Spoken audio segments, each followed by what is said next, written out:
అది చూడటానికి మనిషిలాగా ఉంది, కానీ దానికి లక్షణాలేవి వాళ్ళకు తెలియట్లేదు.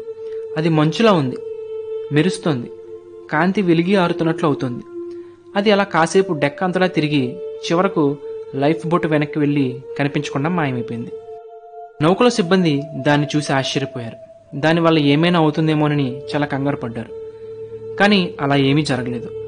నౌక చైనాలోని పోర్ట్ ఆర్థర్ మిలిటరీ బేస్కి చేరింది. అక్కడ నౌకలో మళ్లీ బొగ్గు నింపాల్సి వచ్చింది. నౌక బొగ్గు నింపుకుని తిరిగి సముద్రంలో ప్రయాణం కొనసాగించింది. అంతలో సిబ్బందిలో ఒకరు గట్టిగా అరిచారు. అలా అరుస్తూ ఉంటే మిగతా సిబ్బంది ఎందుకో తెలియక ఆశ్చర్యంగా చూశారు. కాసేపటికి వాళ్ళలో వాళ్ళు కొట్టుకోవడం మొదలుపెట్టారు.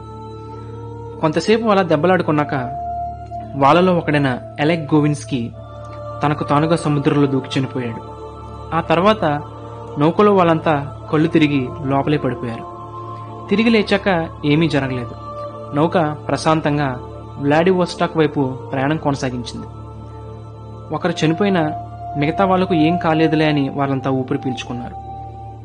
అలా 2 రోజుల ప్రయాణం బాగానే కొనసాగింది. ఆ తర్వాత 3వ రోజు నౌకలో వాళ్ళంతా అరవడం, అలాగే దెబ్బలాడుకోవడం, వింత వింతగా ఊగడం లాంటివి చేశారు.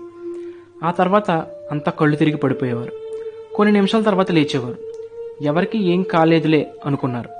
కానీ వాళ్ళలో ఓ వ్యక్తి కనిపించట్లేదని అర్థమైంది. అలా 3వ రోజు కూడా ఓ వ్యక్తి సముద్రంలో దూకి చనిపోయాడని అర్థమైంది. ఆ తర్వాత నౌక వ్లాడివోస్టాక్కు చేరింది. మిగిలి ఉన్న 12 మంది సిబ్బంది నౌకను వదిలి బయటకు వచ్చేశారు. కానీ ఆ పోర్ట్లో సెక్యూరిటీ వాళ్ళు వాళ్ళను బయటకు వదలలేదు.